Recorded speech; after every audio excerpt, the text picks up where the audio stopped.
Welcome to the Dome Discussions Podcast. Your top source for all things New Orleans Saints. Powered by four voices who live and breathe black and gold. Touchdown! Every hit, every play. Welcome to the NFL. Every moment. We've got it covered. Let's go! Let's go! Go! What's going on, Who Dat Nation? Welcome back to the Dome Discussions Podcast. I'm Nick Jennings, joined by Drew Collins, and today we're going to be previewing the Week 7 matchup between the Chicago Bears and the New Orleans Saints. We're going to be seeing an old friend in Dennis Allen, which I don't think has been talked about enough, but we'll kind of start out with the injury report for this week. We're recording this on Thursday afternoon, so we have not gotten an updated report, but as of now, the only two that have shown up on the injury report actually there's 4 on the injury report, but 2 that did not practice. Alvin Kamara did not practice with an ankle issue. AK is basically on a maintenance schedule for his ankle, which is why he didn't practice. Kellen Moore said it's not necessarily going to be the case for the entire season, but they just want to monitor that right now. And then Alontae Taylor was limited with a knee issue. Chris Olave was limited with a hip issue. And Isaac Yiadom is still missing from practice, dealing with his injury. And then we also saw Kelvin Banks Jr. go down for a little bit in the Patriots game. Went down with an ankle injury, only missed a series of plays, but was able to walk off slowly and returned. But that's definitely something to watch out for just as a rookie. Got to monitor that. But any thoughts on the injury report? For the Saints, not really. I mean, you just have to be cautious with Kamara, especially with being 30 years old. But while looking at it, the Bears injury report really kind of stood out to me. They're pretty injury riddled right now. They have Jonah Jackson, Grady Jarrett, DJ Moore, Cairo Santos, and Noah Sewell, a former Saint. All did not practice this week. DJ Moore is one of their best weapons offensively.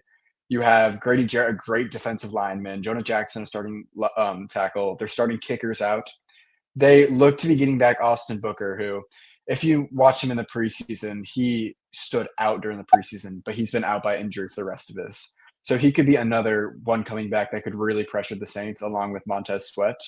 But the Bears are going to be limited with some of their weapons offensively, and the Saints have to capitalize on that.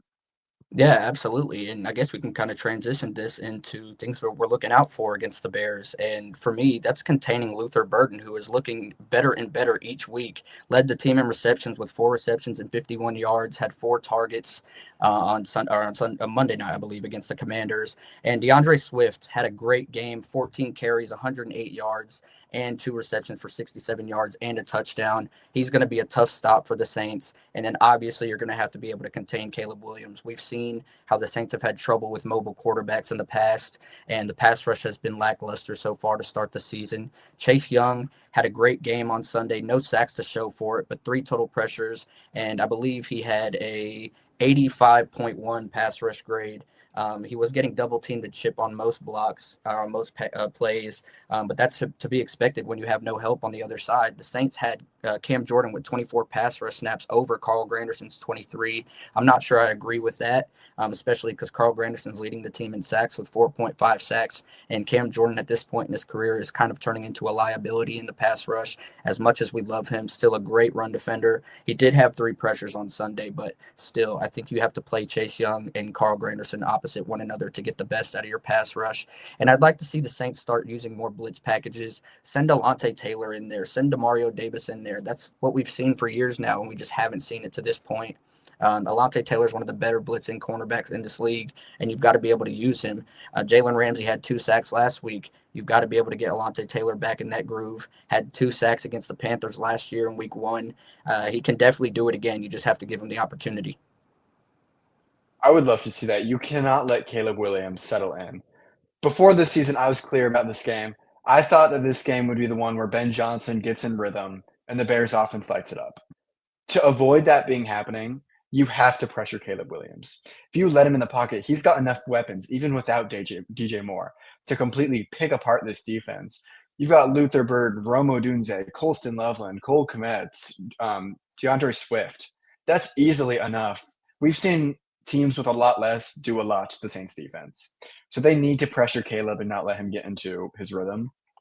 Another very interesting and very key thing for them is Spencer Rattler. The Bears defense are second in total turnovers this year. They have 8 interceptions, 4 fumbles forced. This is a defense that does a great job at turning the ball over and giving it back to their offense. Spencer Rattler so far in the year has been pretty good.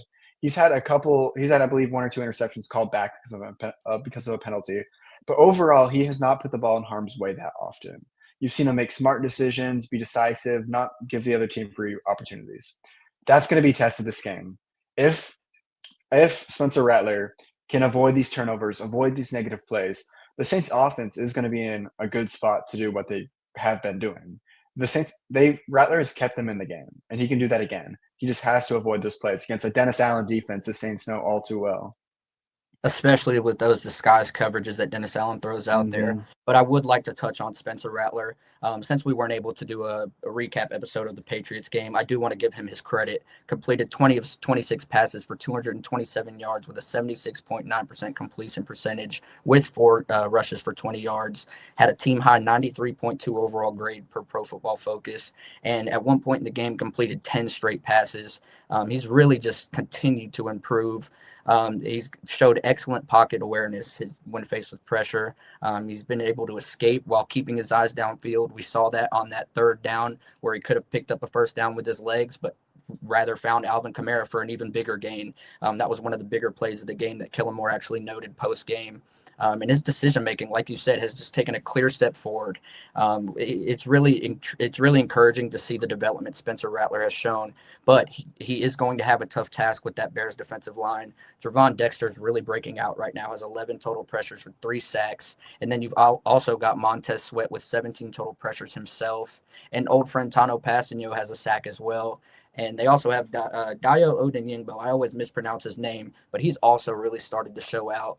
That interior of defensive line for the Bears is really, really good. Did you say Grady Jarrett would be playing, or is he questionable?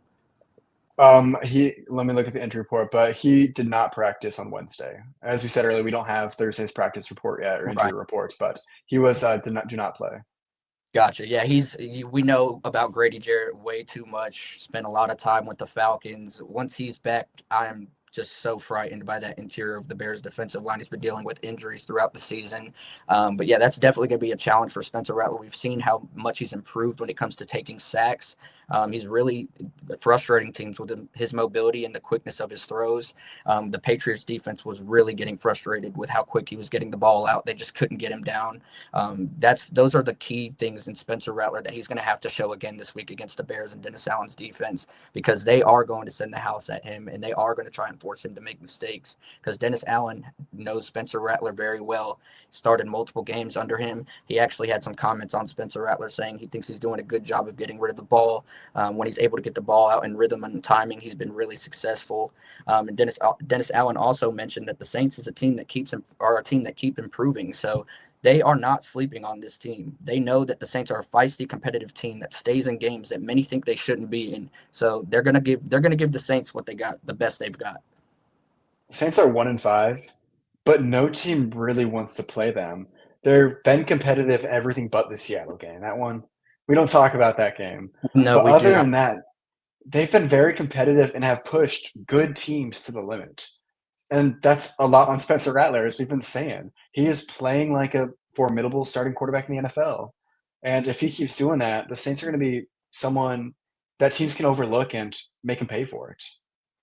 Yeah, absolutely. And look, one of the better things that came from the Patriots game that I would like to see in the Bears game is the interior offensive line played great against the Patriots. They gave Spencer Rattler a lot of time in the pass plays and pass protection. Eric McCoy is still the highest graded pass protection center in the league, had 0 sacks allowed and just 3 total pressures allowed. He's been really good. You can't ask for much more from McCoy, and we knew that would be the case. Last year when he went down in week 3 against the Eagles, the offensive line was a mess. There was just no communication whatsoever. Everything runs through McCoy. So having him out there playing his best ball like he always does is really good for this offensive line.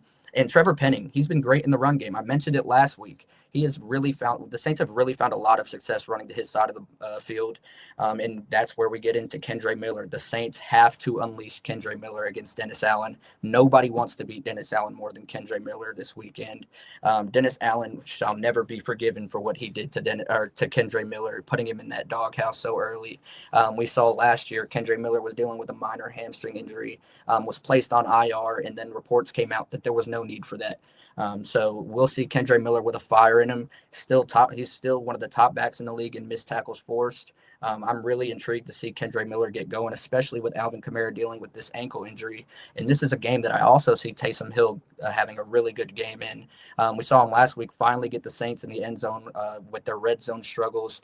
If that's what you've got to do to score in the red zone, so be it. The Saints do have to fix their red zone issues, though. They keep running this weird mesh play that I'm not sure I like at all. All the receivers are just short slant, and it's not really working out. But they have worked on that through practice, and I think you have to get Devon Vele involved in the red zone. Vele had just 18 snaps, 32% of the snaps played against the Patriots, had that great catch from Spencer Rattler to get inside the 5, but it was called back by Kelvin Banks holding. You have to get Devon Vele involved. He's your best short yardage down pass catcher, and he will score in the red zone if you throw it his way. He makes the catches guys like Jawan Johnson haven't been able to make. We need to see more of Devon Bailey, especially in the red zone. Even if it's as simple as giving him a back corner fade. Yeah. Just give him that, let him go up for it. We've seen that work, whether he was on the Broncos, in some instances when he's on the Saints. Just throw it up to him. He's a huge receiver. Hasn't shown you that he can't do that yet, so let's see it. And for Kendre Miller, you've seen flashes every single game of him breaking 3 tackles and rambling off a 10-yard run. But you haven't seen him put together a full game yet where he gets the opportunity to take over. And I think he will this game. With Kamara is going to be fine, but I don't think they're going to play him as much as they normally do. I think Kendre Miller is going to have a huge opportunity, and I'm excited to see what he does with it. Absolutely. And one thing we were actually talking about before recording is seeing more of Danny Stutzman over Pete Werner. I would love to see that against the Bears. Pete Werner was benched a couple of times against the Patriots. Danny Stutzman came in and immediately got a stop. The fans have been asking for Danny Stutzman, and look, he produces when he's out there. He's also just the ultimate hype man. Jalen Ford made a special teams tackle, and Danny Stutzman was just hyping him all the way down the field. So I expect to see a lot more Danny Stutzman. And I do want to point out that the Saints rookies did have a bad week last week when it comes to Quincy Riley and Jonas Sanker. I don't expect that to be the case again this week. The Saints pass rush was just not generating any pressure, and when that happens, you're putting your secondary in harm's way.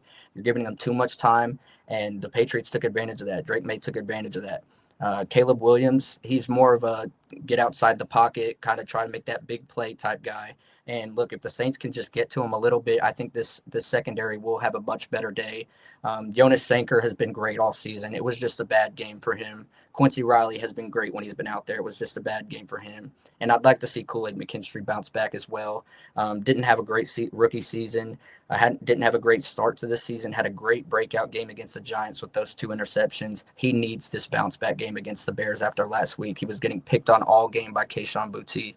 It's time for the secondary to start putting things together. I know they're really young, but that's also why I'm looking towards this year's draft class at the cornerback position with guys like Mansour Delane from LSU, Jermon McCoy from Tennessee. Those are guys that I think could really bolster the Saints defense. And obviously we know Ruben Bain from Miami on the edge, and Alvarez from Ohio State. Those are 2 guys that could also be really big options for the Saints in the first round to improve their defense. But I do think they have those pieces on the defense now. And I'd like to see Brian Brzee have a great game again against Dennis Allen. He was great last week. He's finally been improving with his run defense, been tackling very well in the run game. And he's going to have a big task on his hands with DeAndre Swift, who had a great game last week. DeAndre Swift is it takes time for him to get rolling. Usually starts the season slow, but last week's it shows that he might be starting to get rolling now. And like you said, if Ben Johnson's starting to figure things out, it could be a weapon for him. Yeah, one more corner to mention in the draft. Keith Abney out of Arizona State. Wouldn't be a first-round pick right now, but he'd be another guy who could greatly help the Saints cornerback room. But I really like what you said about the secondary and the defense with how young it is. I'm expecting them to make mistakes. Justin Reed is, outside of Demario Davis in the linebacker group, Justin Reed is really the only veteran presence. Terrell Burgess maybe, but defined Maybe veteran I presence. got him. maybe. Yeah, Isaac Yiadom. But he's the only, like I'm saying this, he's Yeah, the only yeah. really established Captain, veteran. leader. Mhm. Yeah, In that secondary. So I'm going to expect mistakes. I'm not expecting a group of 24 to 26-year-olds to play perfectly every single game. right. But what you just want to see them is improve and not make the same mistakes over and over again. I think they have a great opportunity to prove that they are getting better and learning in this game against the Bears. So we'll see on that. And I do like what you said. The Saints, you can tell they are shifting towards that younger team, towards the rebuild. In recent years, they said they have, but you haven't seen anything change. While now, as you were saying with Pete Werner, they're really benching him a little bit more to put in Isaiah Stallberg, to put in Danny Stutzman, and you can see that with the snap counts. The first 5 weeks, he averaged about 52 snaps per game, playing over 60 snaps 3 different times. Against the Patriots, he had 38, and that was what PFF had him graded as the best game of his year by far. So you're kind of seeing that shift, which is what you want from a rebuilding team. If they can stay competitive while using a lot of these rookies, maybe trading some of their veterans at the deadline, I think that's a complete win for you this year. Absolutely. And another thing we should touch on is probably a bounce back game for Chris Olave. That Mhm. has been getting out of hand on social media. The Olave trade mess. I don't know even what to call it. You got one side saying that he shouldn't be traded, and one side saying he should be gone tomorrow. It's really a confusing situation, especially considering Olave caught a team high 6 passes on 10 targets for 98 yards. But still, some would say this was the worst game of his career. Like I said, Rattler completed 20 of 26 passes, but 4 of his 6 incompletions were intended for Olave, and 2 of them were drops. They're struggling to find a consistent rhythm. It's not a target issue. Clearly, Olave ranks second in the league with 61 targets compared to Puka Nacua at number 1 with 64. But yeah, Olave should have hauled in what would have been a touchdown down the sideline on a perfectly placed pass from Spencer Rattler. We've seen a fire in Rattler last week that we haven't seen yet in the NFL. The camera cut to him quickly, and he was screaming, catch the ball after Chris Olave drop. That's college Spencer Rattler that we're seeing there. That's showing that the frustration is boiling over a little bit. And I'd like to see that clean up because, look, those two put in work throughout the week. They have private throwing sessions with each other. They're trying to get that timing down. Once they get that timing down, I believe Chris Olave will be back. He'll be back to himself, and I expect a big game out of him this week. I think he's hearing all this, and he wants to prove that he still can be that number 1 wide receiver, even though that's not what we've seen from him to this point. First off, I am heavily against the Saints trading I agree. Olave. He's your number 1 receiver. You're rolling with a young quarterback. The worst thing you could do is trade away all your weapons. You saw the Panthers do that with Bryce Young. Yep. They trade away DJ Moore and left him with nothing. You can't do that to Rattler. Give him the weapons. Him and Olave is good enough that he'll get it down eventually. It's a struggle to start the season, but you just have to trust that they will get in line and start to get their rhythm back. But I also have seen trade proposals where it's Olave to the Giants for Kayvon Thibodeau and a second or third round pick. That's hard to turn down. Yeah. Would you get that for Olave? I doubt it. But then it's a little bit different of a story. But I am heavily against Olave being traded. I think, as Nick said it perfectly, he's going to get in line. Him and Rattler are working. I have little doubt that eventually, at some point in the season, you're going to see them get on the same page. Absolutely. And I guess we can transfer this into trivia because I would love to use this player. I do have to find it real quick because I lost it. Excuse me. All right. So this player played for Miami, San Francisco, Carolina, Arizona, Carolina, New Orleans, and Chicago. Jeez, so he went everywhere. Say those again. Miami to San Francisco to Carolina to Arizona to Carolina to New Orleans to Chicago. Carolina, New Orleans, Chicago. That's what I'm trying to think of. The last part might throw you off a little bit. So don't think of Chicago? Okay. I would think of the rest without Chicago, probably. Okay. So Panthers, Cardinals, Panthers, Saints. Panthers, Cardinals, Panthers, Saints. But Can Miami, you give me San Francisco. years? Big Years game. or position on 2007 Miami till it? Oh, great. 2009, 2010 to 2012 in San Fran, 2013 to just in Carolina in 2013, 2014 in Arizona, Carolina from 2015 to 2016, and Saints from 2017 to 2019, and Chicago in 2020. Shoot. This is a little bit. I was one when this player started playing. You know this guy. You know this guy. Not like Ken Crawley. Mm-mm. He was on the Jets. It's someone on that. I'll give you a I feel hint. like I'll give you position. I hide with no one else here. Position is wide receiver / return man. Wide receiver / return man. Think of Miami, San Francisco. Oh my gosh. Yeah, why can I not think of anything right now? I'll give you the college because I know you'll get it off the college. Let's hope. Ohio State. Ohio State. Oh, there's so many. That's like the second most. You're gonna be so mad. The second most. You're gonna be. I'm gonna be pissed off. I know it because I know colleges. There's so many I went to Ohio State. Like who? One more hint. This is like his name ends with Junior. What? Dude, you're gonna be so mad. You're gonna be so mad. I know. And he's only worn one number in his career. Number 19. One number? Just give it to me. I'm not on right now. Ted Ginn. Oh, yeah, that's bad. That's bad. Yeah, I knew you would be mad at that one. The pressure got to me there. Pressure got to me. Too many Ohio State. Yeah, you were thinking about that is bad. From Ohio State. I forgot he played for Bears, yeah. I didn't know he went to that many teams. I thought he played for less. Fran would give it away. I don't remember him on San Francisco. Really? No, I don't. I mean, that was when I was like 4 or 5. He was on San Francisco, right. But like, I don't remember him on Colin Kaepernick, Alex Smith years. I remember him on the Dolphins. I remember that, but no, I didn't know he went. I went. He was on the Panthers, but not the Cardinals. I did not know he traveled around that much. Oh yeah. Well, all right. Let's transfer this into our last segment of the episode: bold predictions and game picks. I'll let you start with this one, Drew. Game picks. You saw all the experts pick the Bears. Yeah. And I think this is going to be a very close matchup. But I think it's going to follow the trend of the Saints being close and they just can't pull it out, which isn't a bad thing for where the Saints are at. But I do think they will fall. I'm going to go 28-24 Bears win. I think Caleb Williams is going to put together a drive late in the game to give them the lead, and the Saints just won't be able to respond. And my bold predictions, I'm going Rattler with another turnover-free game. This Bears defense has been excellent at turning the ball over, but I don't think Rattler will fall into that trap. I think he'll make wise decisions. He's going to have to. This is going to be a big processing game from him. We're going to see how far he's grown in that. But I don't think he'll turn the ball over. And I'm going Kendre Miller over 100 rushing yards and 2 touchdowns. Oh, yeah. Just a complete breakout game from him. I love to hear that. That would be amazing to see, especially because it's against Dennis Allen.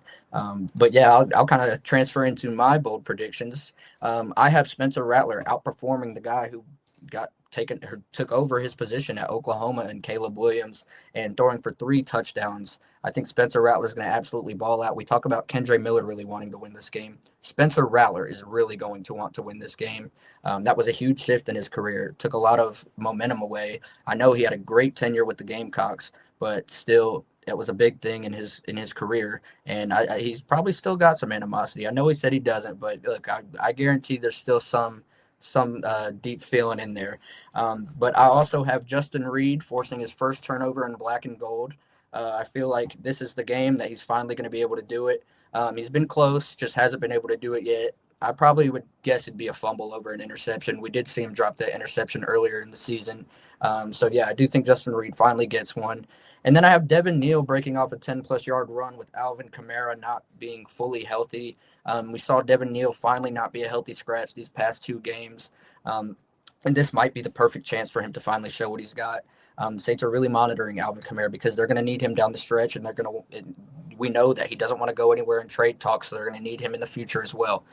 So this could be the game that Devin Neal finally gets his chance, and I'd love to see him break off a 10-plus yard run and really show the world what he's got, because he's a really good running back, and he deserves to. shown. All I want to see is Devin Neal go off. Watching him throughout college, oh yeah. It would be Being great. at KU last year, seeing him torch Colorado, torch everyone would be amazing in the black and gold. Especially since we haven't seen a lot from the Saints skill position group. It could really No. benefit the Saints offense to have another weapon out there. But for my final score prediction, I am going to go with the Bears in this game. I've been confident on the Saints throughout the past couple of weeks. I picked them to beat the Patriots, but I don't see them getting beat bad in this game. I see this game playing out much like the rest of the Saints losses. They'll put up a tough fight, compete until the end, but fall just short on the road against Dennis Allen. I'll take the Bears 26-23 this week. I would not be surprised if the Saints do pull it off, though, because there's a lot of guys on that team that want this win against their former head coach that really put the team in a poor position. And I'm sure Kellen Moore wants to win this game to show the Saints fans that they made the right choice picking him as the head coach. So this is a really big game from a morale standpoint for this team. Obviously, this team hasn't lost any morale. They're still united. They never quit.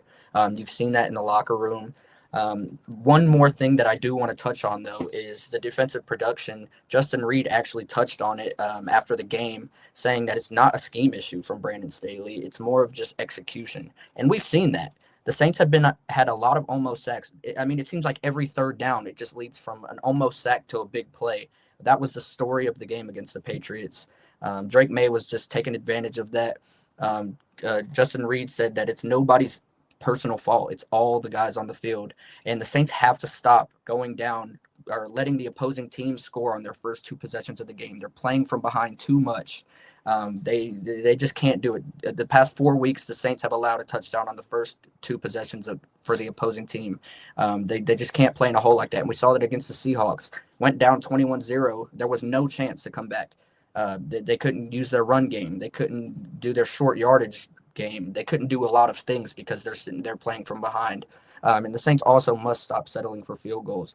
Blake Grupe leads the league in field goal attempts with 19. Second place has 17, and he's tied for the league in most makes with 14. The Saints have settled for way too many field goals. They need to trust Spencer Rattler to get them first downs in short yardage situations, especially in the red zone. That has been a big glaring issue. We saw it last week against the Patriots. They were going for 4th and 7s, and the Saints were punting it on 4th and 2. We can't. That's just not viable in this league today. You have to be able to take risks. You have to trust your offense, and I think the Saints have the personnel to do it. They just have to really trust them because Kellen Moore has been cooking. He's been cooking. He's been calling really good plays. He's just got to trust his offense on those later downs, those 4th downs. Start better on 1st and 2nd down. Those are all things that will help you get better throughout the season. Well said. All right. Well, I think that'll cap off today's episode. Thank you for joining me and Drew. We'll be back on, I believe, Sunday night. We're from Monday, and we'll recap this Bears game. Hopefully, the Saints can pull it off. I know we didn't pick them in the game picks, but we still have faith, still rooting for them. Thank you for tuning in. See you later.